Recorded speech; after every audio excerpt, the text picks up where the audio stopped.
What's a clean? Get paid. Yeah, getting paid. Yeah, Come on, getting teachers. paid. Get Yeah, paid. do young Doc teacher, getting paid. Get paid. Getting paid, young.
evening. The moment and time has arrived for us tonight, and we are so excited that you are joining us for our first installment of the Teachers Edition show right here on Facebook and YouTube Live every second Sunday of the month at 6 p.m. CST.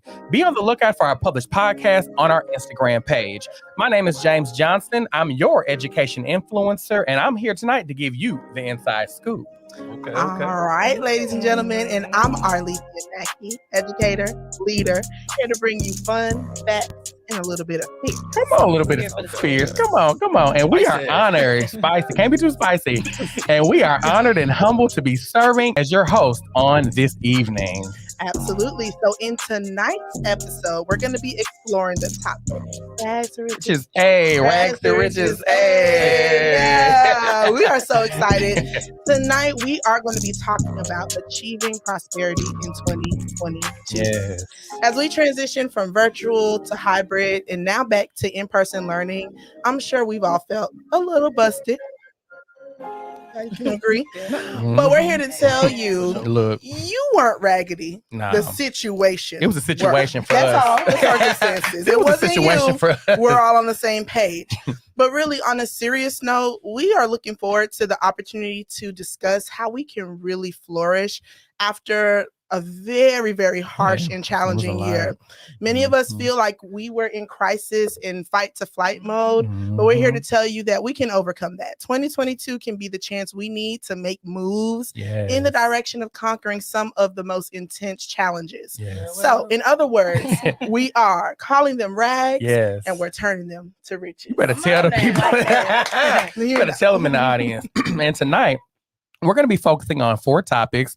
So first off, we'll tackle how innovation has become a tool for success for many educators during this difficult time. Next, we'll discuss the challenges that we have seen in education as it relates to sustainability. Because we know how this being, but work-life balance, is that really true? But we're going to get into it tonight. Come on. Then we will dive into some of the rags to riches stories as we hear about some wins, successes, and so many different acts of gratitude as we transition into this year. And then last but not least, we're going to talk about prosperity, how we as educators can set our eyes on achieving our riches, not in a sense of monetary form, but in richness and treasure of the importance of the work by reflecting and taking that wisdom and turning it into something special. So we are taking our rags, our failures, our growing pains from 2021 and turning them into riches into 2022. Because let me tell you a little something. Pressure makes diamond, baby. And that's what we're going to do tonight and all 2022.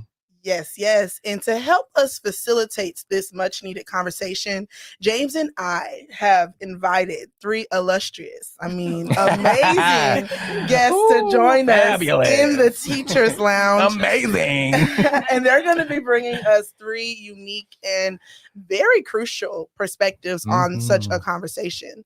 As we get ready to transition into this conversation, why don't you, listener, take a moment to share, give us a little shout out, tell a friend to tell a friend. Don't be selfish and keep the show to yourself. We're talking about treasure today. This is treasure in the room. Diamonds are a teacher's best friend as well. So go ahead and share this treasure. Okay, with the Hallmark commercial. Look, now let me tell you a little something. So there's so much going on in the world today. How about we jump into the morning announcements in the evening? And let's talk national, state, and local news.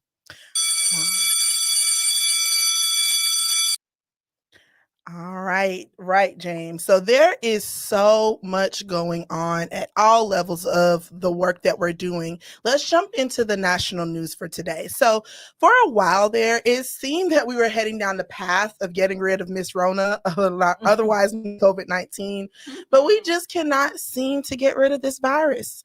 Not only is the population continuing to test at very high levels, we're now starting to see the influx of various variants, right? We've seen the Delta, but now we have Omicron, who's challenging us. Not Omarion. Right? Okay, public service announcement aside, we saw you, Omarion. While we've seen some districts decide to delay the start to school and some who've even decided to go temporary virtual or remote, the mass majority of schools are business as usual. States and districts have been combating the many effects of COVID-19, which include, but are not limited to, testing, right? I know at my school, we're rolling out testing, trying to get those kids through, get those numbers. But there's an increased demand for the testing, and the results, it's kind of a lot of logistical snarls.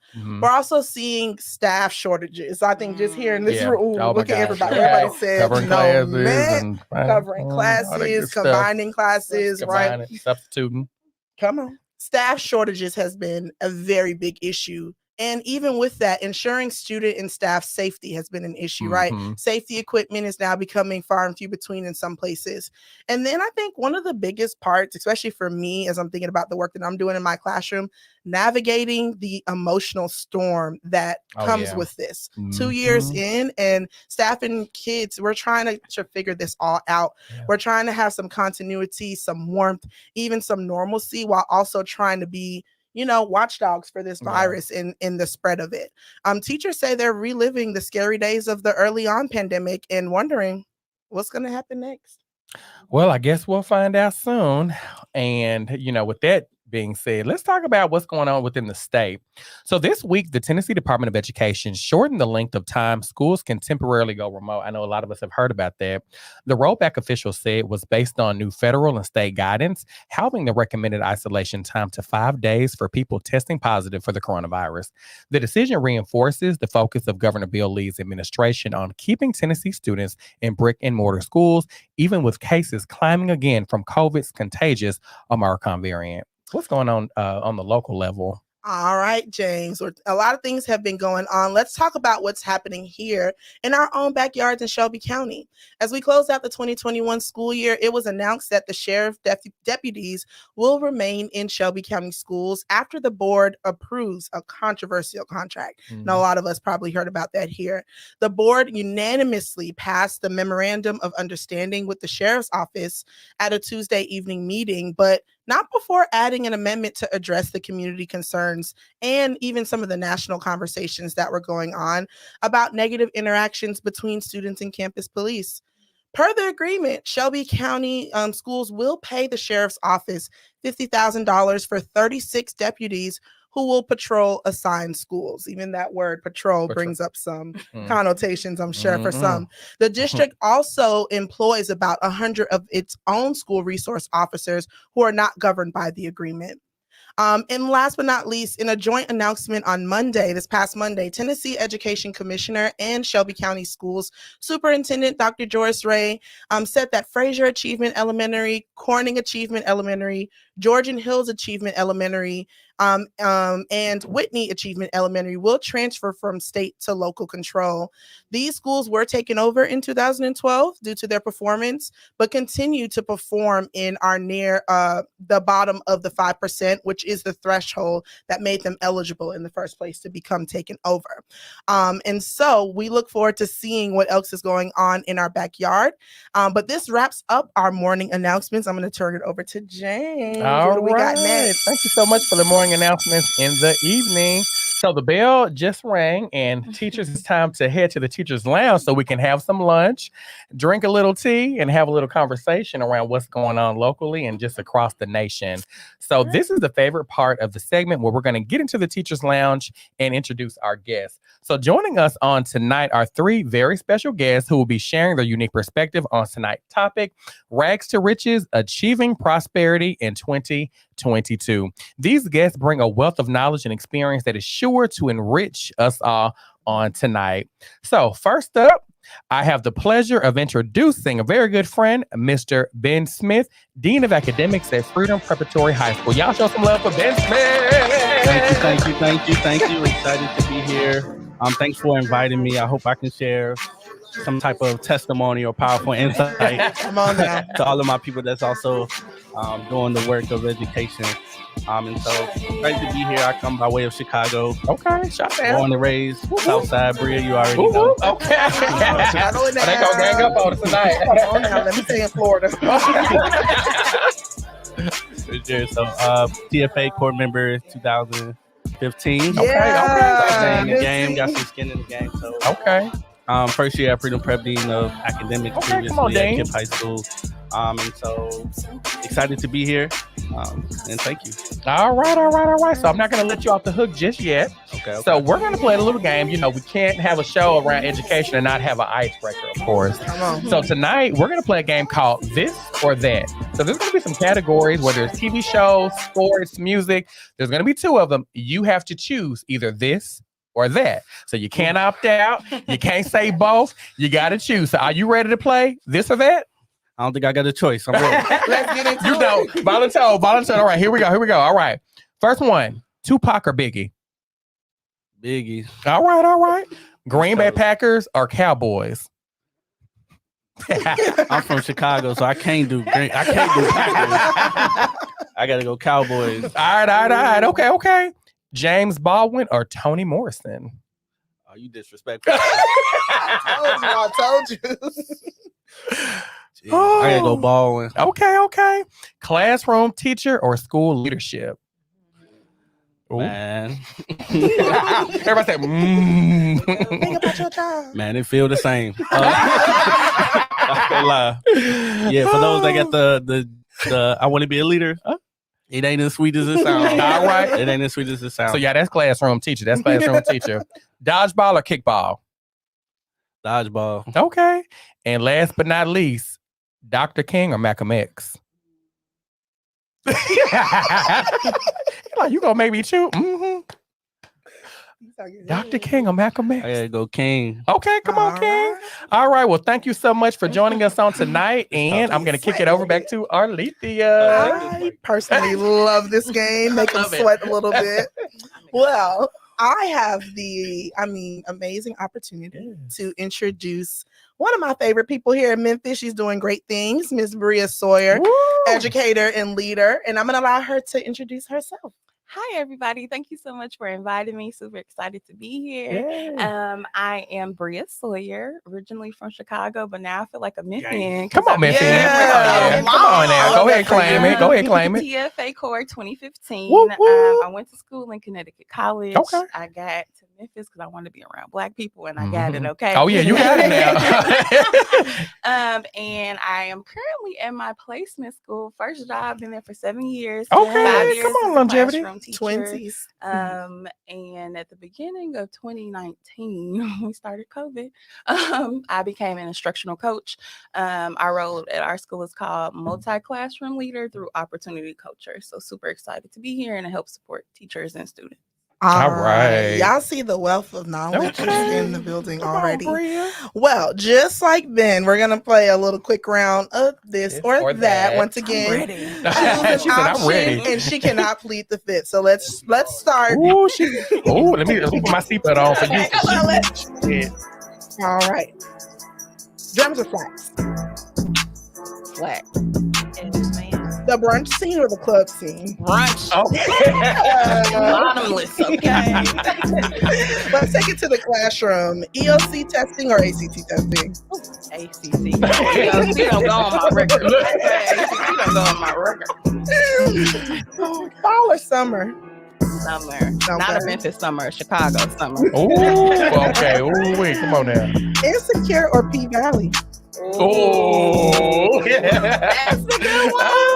Oh. I'm sure P-Valley. All right, my last one. Memphis or Chicago? Oh. I'm gonna go to Chicago because I wouldn't be me without home. Put out.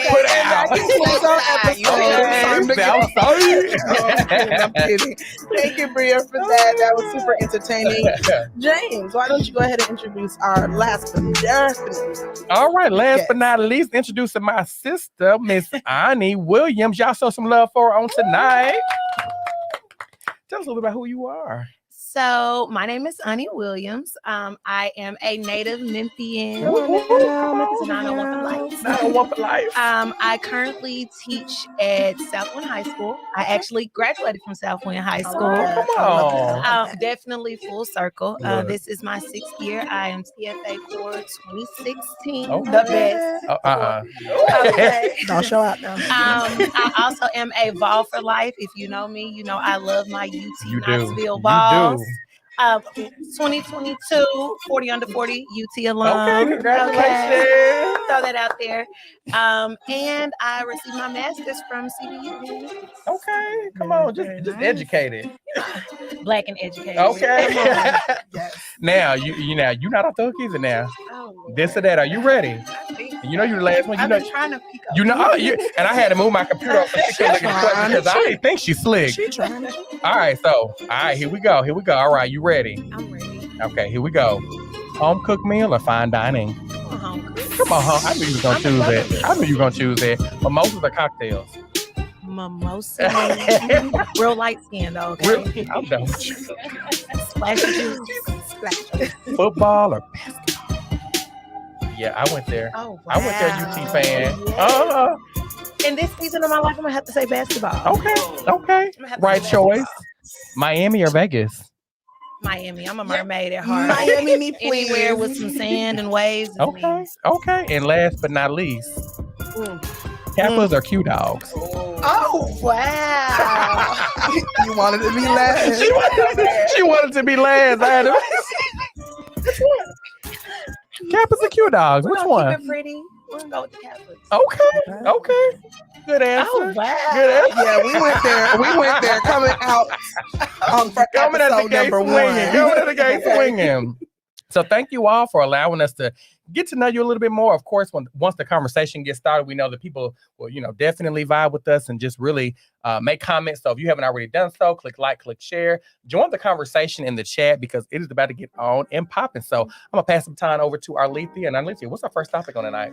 All right. So speaking of rags to riches, one of the biggest things that we want to top into is innovation. For the past 2 years, we've heard the buzzwords reimagine and refresh and renew, right, in the field of education. But the real question is, have we really changed our mindsets and practices to meet the needs of our students? Have we really changed during the time of the pandemic? And are we still maintaining the status quo? With all that has been going on to exist, literally just exist in our school buildings post virtual and hybrid learning, educators and schools have had to employ innovative teaching practices out of a place of both necessity and creativity and advancement. So I would like to know how innovation plays a role in the work that you all do. So our panel is going to answer a few questions, and like I said, you guys can pick up however you see fit. So what skills or practices do you all feel that you've had to adopt out of a place of force? And also on the flip side, how has this opportunity allowed you to develop more creative teaching or leadership practices? Y'all want to jump in? I can jump in this one really quick. What you got? So for me, definitely innovation in this virtual world, especially as a special education teacher. When we were in the classroom, I loved being so hands-on with my babies. I could, if they needed that assistance, that one-on-one support, I could literally sit there with them. So having to be innovative and go to a Google Classroom or Microsoft Teams, those different things, I really had to step out on faith and just trust that the process was going to work itself out, because I didn't want my babies to fall so far behind because we weren't in the classroom. So definitely the technology piece. I definitely had to sharpen some things up, honey, because I was a pen and paper type of teacher. Okay, look, come on now, baby, we got to get these data points on the computer. Come on. Yeah, definitely, and I can kind of add to that a little bit. I think technology in general and the ways that we use in education has shifted tremendously. Yeah. And I know just coming back from the pandemic into the school year, and what I've seen is teachers struggle to find that balance between the two, right? Because we know students can't exclusively learn virtually. Yeah, they can. That's not the best option for kids. Yeah, it's not. But also we have so much more bandwidth and opportunities for students to be able to learn in ways that they've never learned before. That's true. Okay, come on now. So we also have to incorporate that in our schools that we do, and always trying to strike that balance. So for me, one of the things that I was kind of forced to do was just digital organization. Oh yeah. And so come on. For me, I was more or less I'm gonna write out my agenda, I'm gonna figure out, see, that's me right there. I'm gonna write everything down on a sheet of paper. But now it's everything went virtual, and so I'm oh my God, Excel. Like, Uh-huh. okay, I used it before. Google Docs. I can share what, and you get it, and what's going on here. And so,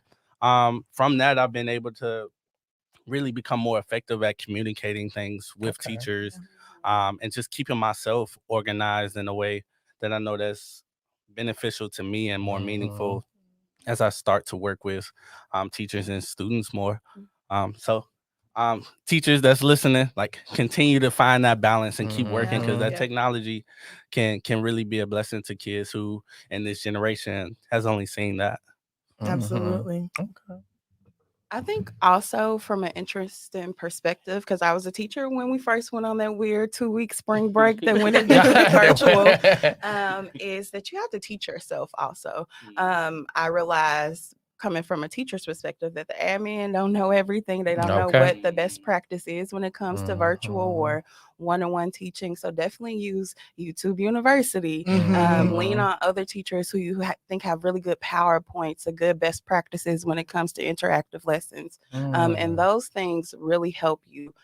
In the classroom, it helps you reach students a little bit better. I feel like because of virtual, me figuring out like what Roblox is and what kids like and what gifts to put in a PowerPoint just to get them engaged and to get that black screen to turn to a face on Zoom, it really helped. And from the leadership side of it, I think school leaders have to really think about what it is to be a school building in the 21st century, right? Especially coming from the high school level.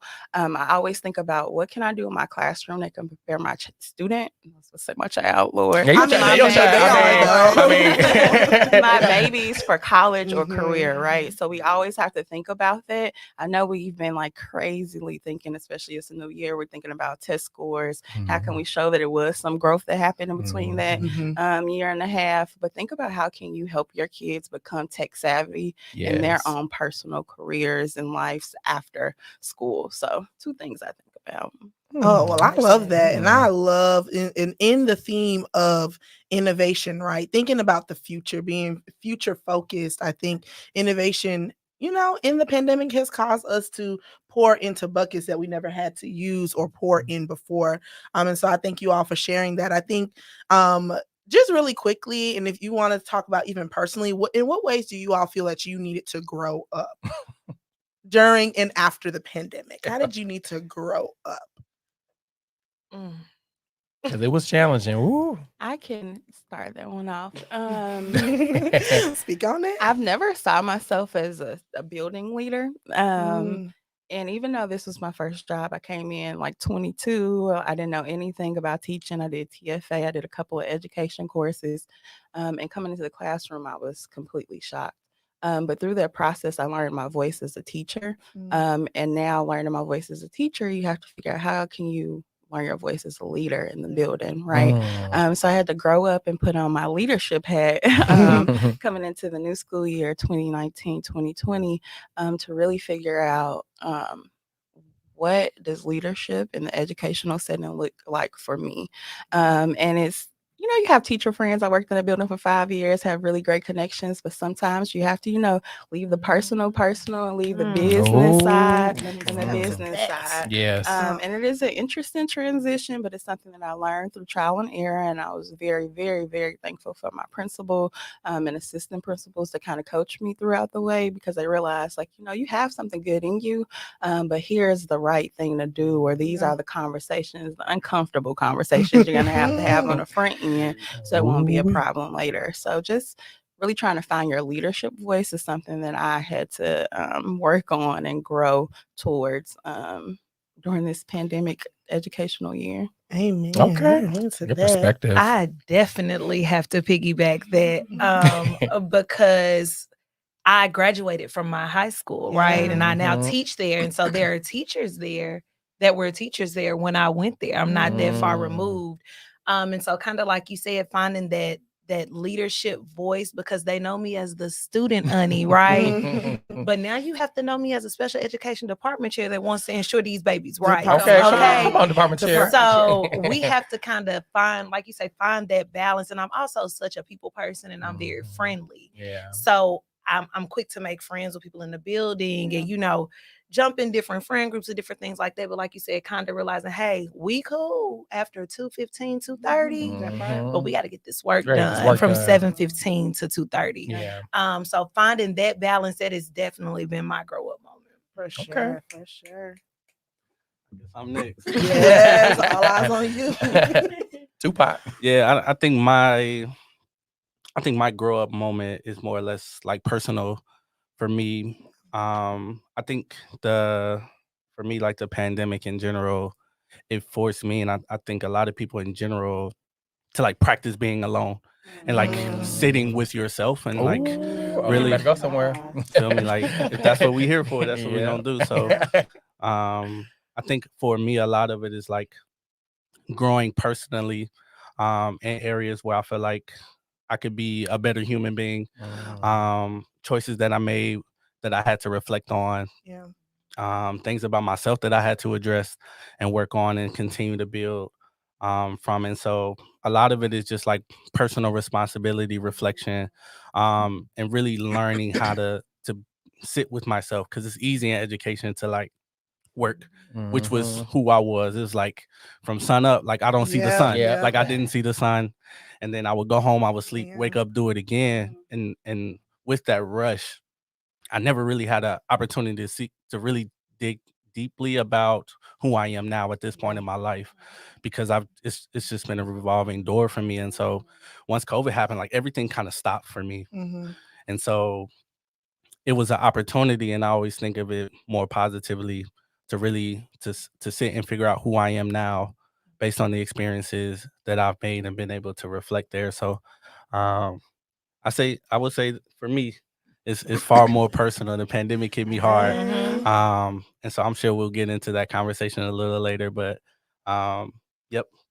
Awesome. And I appreciate y'all. That really opened the door for some great conversations. So we're going to switch gears a little bit, and James is going to take us into talking a little bit about sustainability. That word itself can make big cringe. It does. And to piggyback off of what Ben said, it was very personal for me as well. But I know that many health experts encourage educators and school leaders to exercise work-life balance. But is there something that's possible in today's educational landscape? I don't know.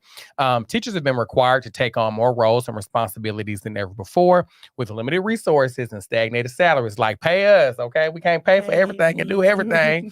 All of the challenges that we have faced transitioning back to in-person learning after a year and a half of virtual hybrid learning has created a crisis that has led many educators wanting to leave the profession. So it's real out here. And I still don't feel like we've really taken the time to address the mental health issues that people are facing, that our kids are facing. And, but we're going to start one conversation at a time. So my first question is, how has the meaning of work-life balance and mental health changed after returning from COVID virtually? So how has that changed for you in terms of work-life balance and mental health after coming back being virtual for almost a year and a half? If at all. Nah, I can jump into it. I was definitely one of those people who wasn't big on like therapy, who wasn't big on like meditation, like initially before COVID, because I was just always on go.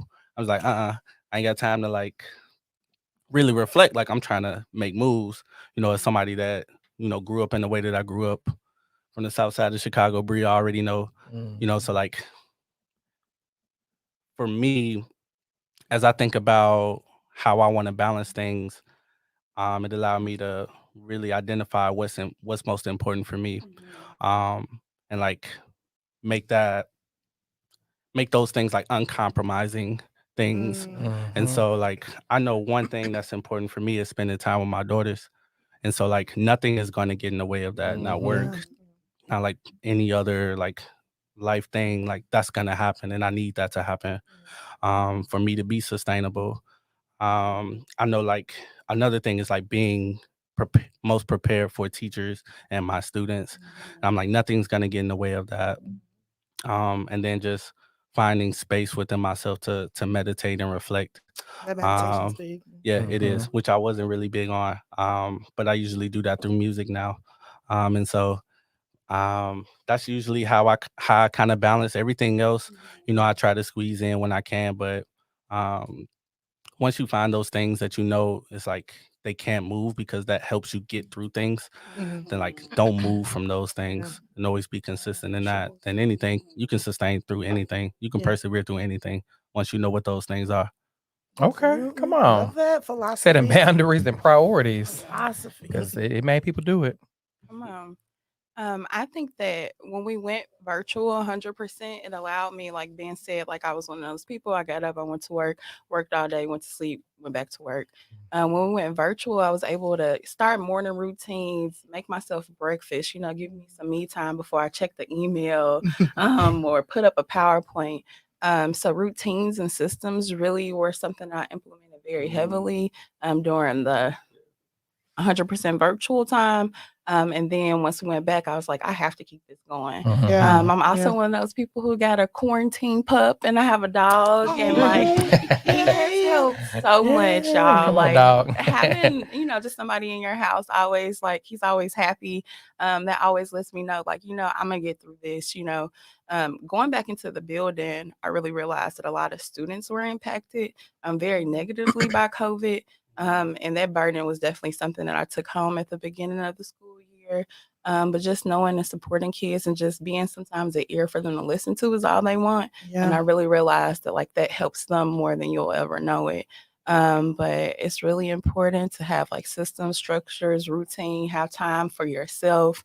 Don't let nobody shame you in taking a PTO day or a personal day. Take your day off. Because if you die tomorrow, they're going to post your job the same day. Right. And it feel somebody in your spot. PTO is prepare to others, okay? Oh. So those things are super important. And I also feel like a lot of school districts, I realized that like we have to put the care of our teachers first, because as many other buildings, we had 16 vacancies by fall break. So it was like, what can we do to show people that we care? From the leadership side of it, I always ask my teachers, are we okay? Can we have this conversation? How are you feeling? Checking in, things like that, because people are going through a lot and you have to put care first. Yep. Ani, how would you answer that? So how is the meaning of work-life balance and mental health shift for you? So work-life balance. So back to what they were saying about being completely virtual, honey. I lived my best life being completely virtual. You didn't realize how much time in the day you could get back. Because like you said, I mean, I'm at school after hours, whether I'm with my 100 leading ladies or I'm at a basketball game or a football game.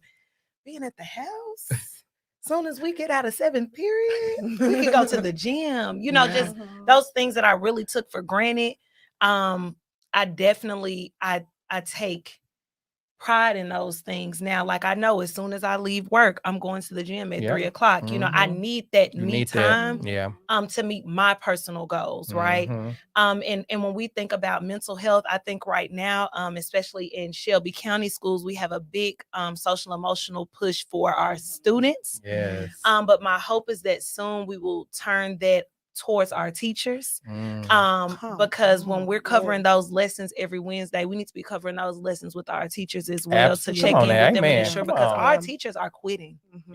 They are really quitting, and we really need to tap into, and it's not teachers that we don't need. These are teachers that really know the content, that really care about our kids, but because of all of the other factors that are beyond their control and beyond even really just the school system, their home schools control, they just can't do it. So I think we really need to, that's a takeaway, is to just tap back into and see what can we do to support our teachers and to see, well, why are they quitting? It's not because they want to quit on our students, but let's see what we can do to kind of change that narrative and turn the curve to say, okay, we can help them. If I do this for you, will you stay? It works. It works. But we have to be willing to take the time to really have those conversations. The same amount of time that we use in those PLC meetings to talk about those curriculum maps and curriculum guides, we could talk about, hey, how are you doing today? Before we even start on this lesson plan, how are you good? And that's an investment. It's an investment, because it'll pay it forward, because then they're like, I can do more for these students, and we'll see gains in our test scores. We'll see a turnaround in our school culture. So yeah. We got to help our teachers out, y'all. Come on. All right. Come on. Well, Arlithia, let's talk about some gratitudes and wins. Let's talk about some riches. Yes, and I think we already started thinking about ways that we can achieve that prosperity. That's the resonating theme of the night, achieving these things. We can talk about them all day, but it's really important to think about the actionable ways to install these things into this year so that we can move forward. So mindset is everything. In fact, Carol Dweck over at Stanford University talks about the growth versus the fixed mindset. And that has taken the education world by storm, not just as a buzzword, but as a practice. So I think we can all think about how your mindset can play a major role in your motivation, your resiliency, and in your achievement. So in sticking to that and thinking of our theme, we would love to hear a little bit how mindset impacts your work. And so the first thing I want to ask is like one word. So I'm gonna give y'all a second to think. And I'll give y'all two. I'm that gray area person. What are 1 to 2 things that you think of with gratitude for this work? What are 1 to 2 things that you're grateful in your field, in your line of work in education? And anybody can jump in. 1 to 2 things. 1 to 2 things. I can hop in. Okay. It's my team of people that are around me. Ooh, the team of coaches. You can't do this work alone or in isolation, and you have to, if you're frustrated, let it out with a thought partner. If you need support in the area that you're lacking, you got to ask somebody for help. So team and familyship. I know sometimes it's corny when people say we're a family, but I really feel like that with my coach team. And the support that they give is why I'm still here, because it's been rough. You know, I've been a substitute. I've been security. Come on now. Everything. A janitor. Okay. A nurse. I'm like, okay, you think you got COVID? All right, we're going to sit right here. Come on. Rapid test. Come on, take the temp. So it's been a lot, and you have to understand that, like, I give gratitude to the people who help me fly every day. Come on. Because without their support, without the understanding, without the care, I would be one of those teachers be like, okay, God bless y'all. No computer. Chuck them deuces. Come on. Yeah, so team support is everything. Okay, come on, team support. Yeah, I would say along with that, because I do feel like I'm in an environment that really wants me to be successful, and they help me get there. And I create that for teachers as well. Also, I'm grateful for the students I serve, honestly. Yes, come on, kids. They came in with understanding. They're like, yo, this was hard for everybody. Not just teachers, not just us, not just our families, but it was hard for you all too. And like, we all just gonna jump on this and see where this education thing is starting to take us, and we're gonna go along for this ride. We still gonna turn up on you, but we gonna love you and do. We gonna love you the entire time, you know, because we're all trying to make this shift back. And honestly, for a lot of us, like, it's the fear of we don't know what's really about to happen next. You know, because like everything seemed fine, then all of a sudden, boom, we're back seemingly where we started. And so no, I'm just grateful for like kids, like they can make this way harder than they are. And so I'm grateful for their understanding, as well as the people that I get to work with, and then other people that I get to connect with, such as the people in this room. And so we're all as a community working through kind of locking arms and holding hands as we go through all of this. Okay, come on. Don't start. Don't have us preaching in here. Come on. Hey. My first point might be a little shallow, but it's the truth. I'm actually thankful for security, in a sense of job security. In this pandemic, there were a lot of people that lost jobs, that went without, and I lacked not, you know. So for me, that's something that really hit home for me. When you really look at the people who were really impacted by this pandemic, there were a lot of people whose lives changed forever, financially, but my real space of gratitude, like Ben said, is my why, which are my students. I'm big on mentorship. I'm big on being there for them every single day, whether I want to be or not. If it's just not my day, they don't let me have a day, but I love it. And so I'm thankful for them because just as much as I pour into them, they pour into me, because you can see when you see a student who came in with high suspension numbers and different things like that, and you can turn that around and you're the reason they want to come to school and be better. It's not really a salary you can put on that piece of it. And so that's what it is for me. Yeah. That's my gratitude piece. Yeah. I'm gonna flip it over on you. I'm gonna change the script a little bit. Fran, what have you been grateful for this season? What brought you gratitude and joy last year?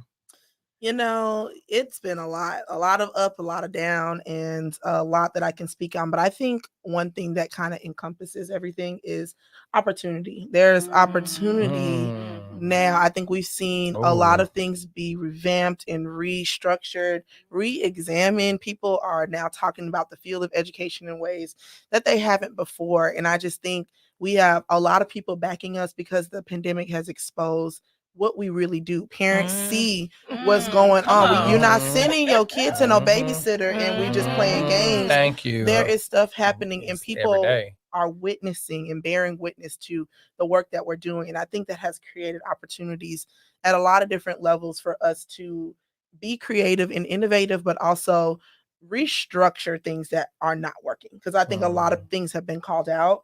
And I'm thankful that even though it's hard, these are history making moments that we can start this year a little different. And even in my school, we've been doing things a little bit differently, thinking about mental health and thinking about, 21st century skills that we had to have during the pandemic that we never even thought to teach our kids. We never taught to teach our kids how to type properly unless they went to a technology focus and facing school. We never taught our kids how to be creative because we were so busy trying to get them to bubble in answers on a test document. You know what I mean? And now we take that away.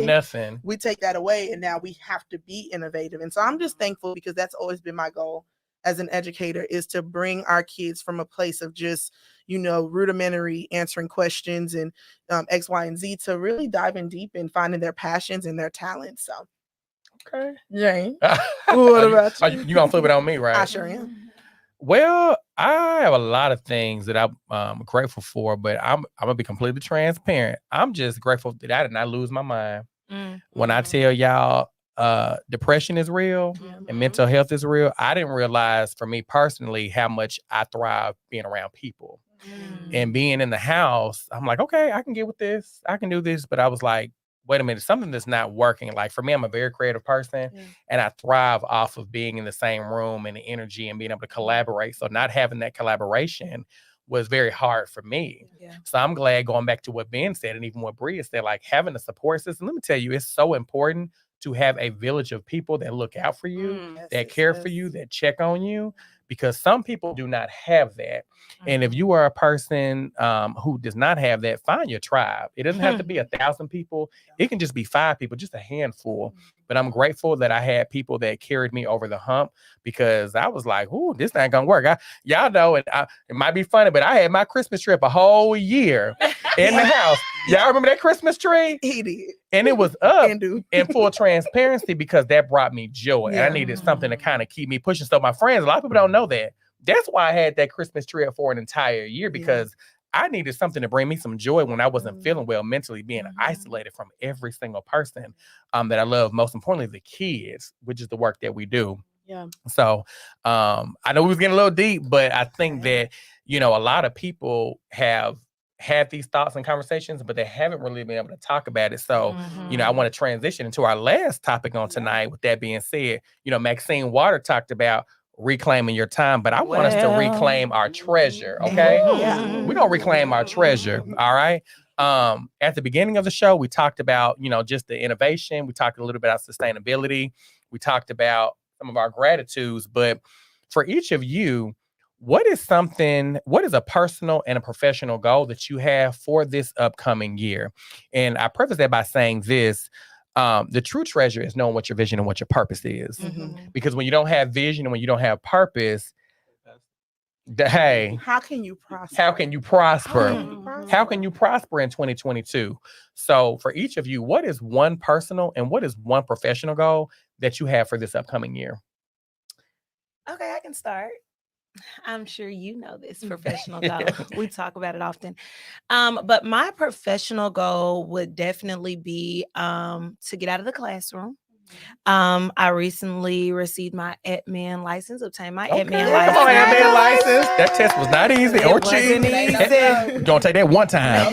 We made it. So definitely stepping out of the classroom so that I can my reach can go a little bit further.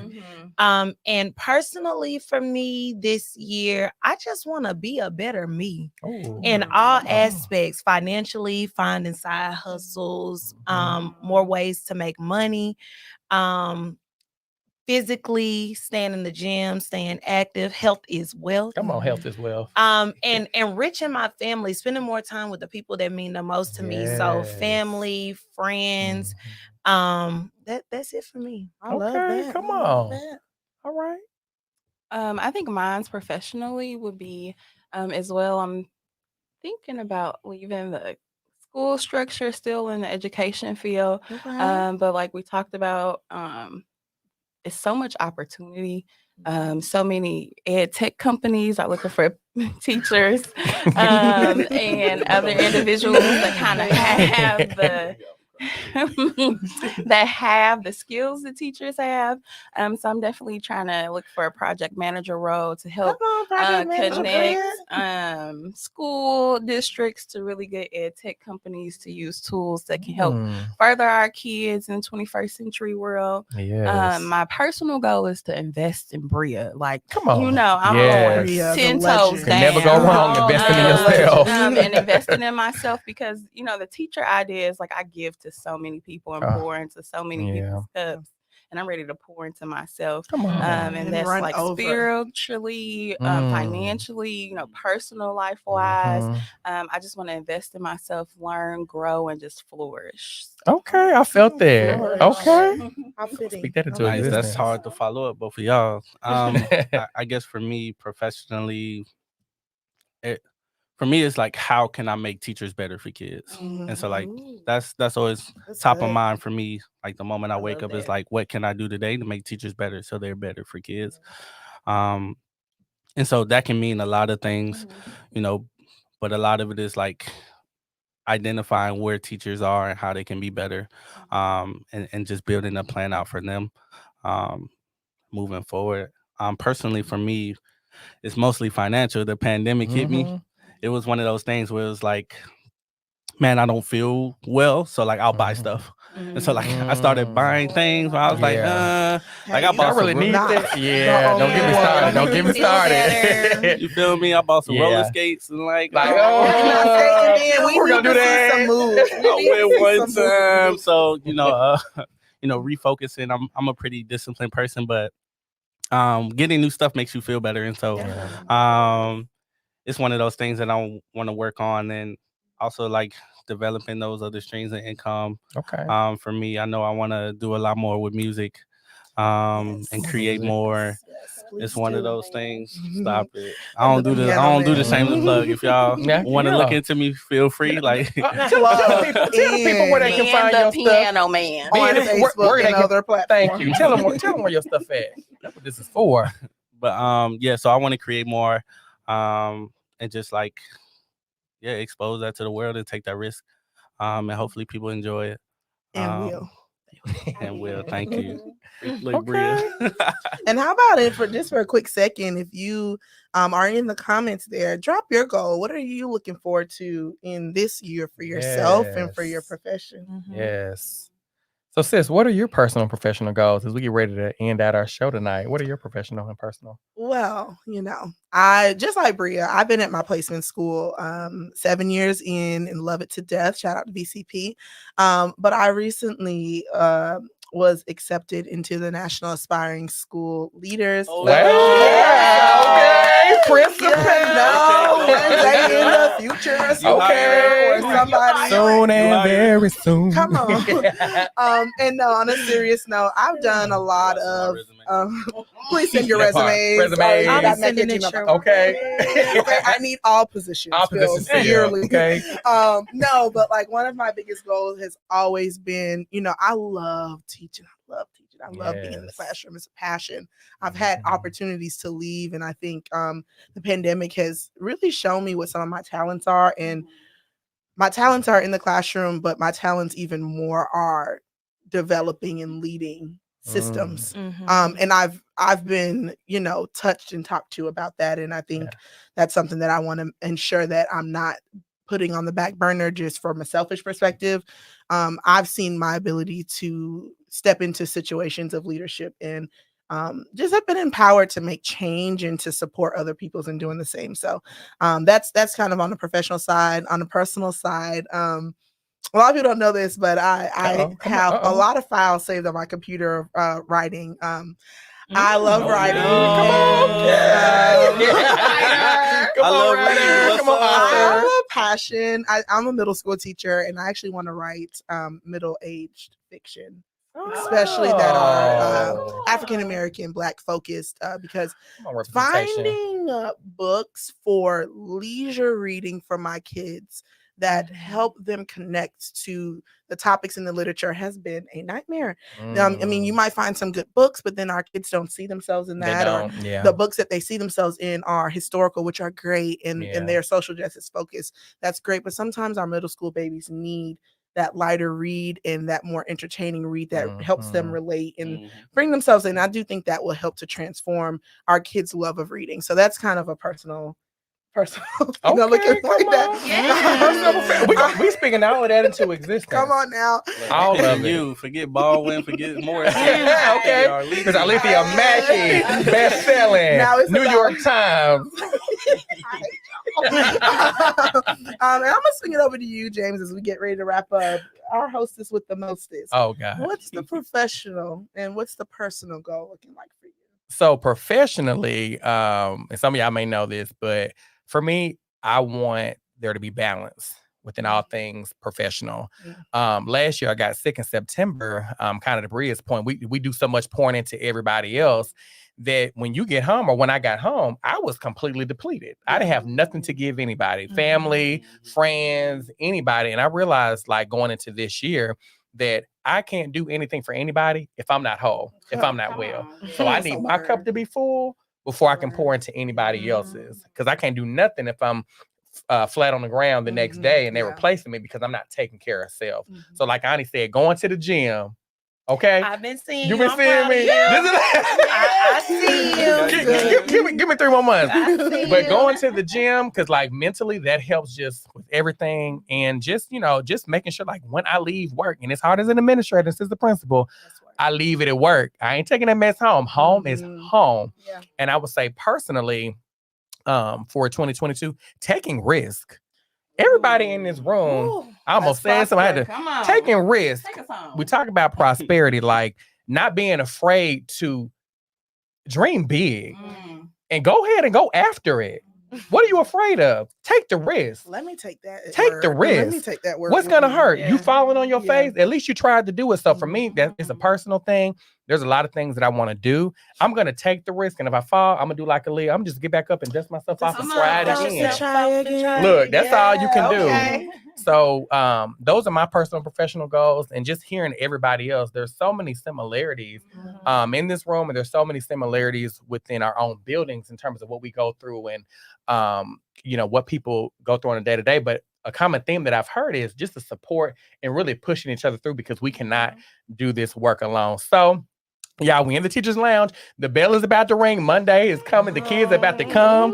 So Arlithia, as we get ready to conclude, what you got for us, sis? Well, James, on the note of reclaiming our treasures and setting our sights of achieving prosperity, I think that it's imperative to take a moment to reflect. And I think that's something that, looking around the room and listening to what you guys had to say, reflection brought us to where we are today. And thinking about how do we achieve, but also think about ourselves and make the changes. Some things stay the same, some things don't. The last 2 years have wreaked havoc on a lot of people's personal and professional lives, and like we talked about, thankful to still have a job, but also thinking about how do we move forward with that. Never before have I heard physical and mental health as well as education on the center stage of politics and social media, the business world, and even in entertainment circles. We have a lot of opportunity as educators. We have the chance to redesign the narratives for ourselves, for our students, for the world, because COVID has shifted a lot, not just in the field of education, but the work that we do as educators impacts everything that we've shifted. So we need to prepare our students to go out in the world and master those things, but we also need to take care of ourselves and the educators that are doing this work.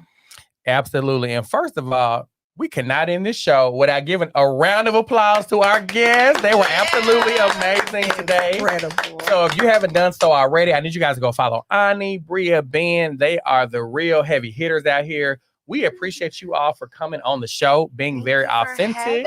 Of course. It was literally a pleasure. Everybody can't be authentic and just sharing different things, but you guys did not have a problem doing that.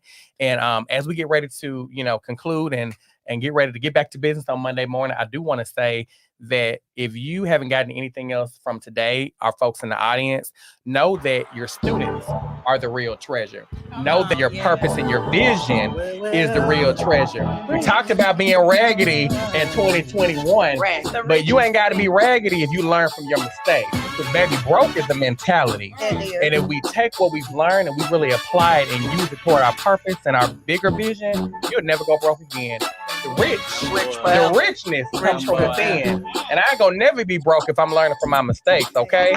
So with that being said, that concludes our very first episode of the Teachers Edition show. We did it on tonight, okay? We're gonna be streaming all over the place. Check us out next month, February the 13th. We're gonna be coming back for our next episode. And before we end real quick, because we love y'all and we can't talk about treasure without giving our guests some gifts. Hello, it's a gift for me too. And here you go. Watch. Thank you guys. You said Gucci watch. Yep, it's a Gucci watch. Gucci watch. It's a Louboutin. It's a Louboutin. We try to take care of our people just a little bit. Give a little treasure for the night. But thank you all. You know what they say. Click like, click share. Go back, rewind, share it, and talk about it with your friends. Now, you know what they say. You ain't got to go home, but you got to get, y'all know the rest. We love y'all. Thank you guys. Have a great night.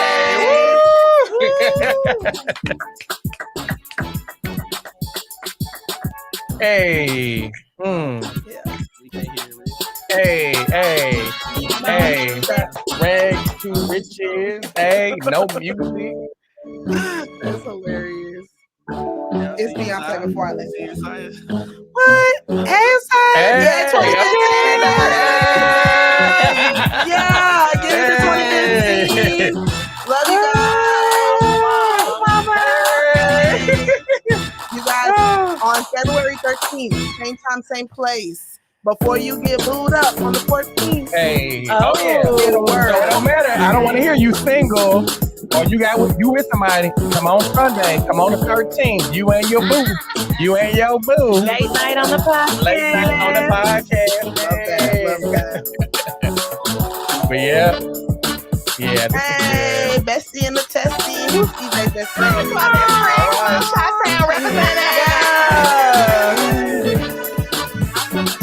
Dog, no jet. I know you You should have streamed for him. All right. Bye, everybody. Have a great night.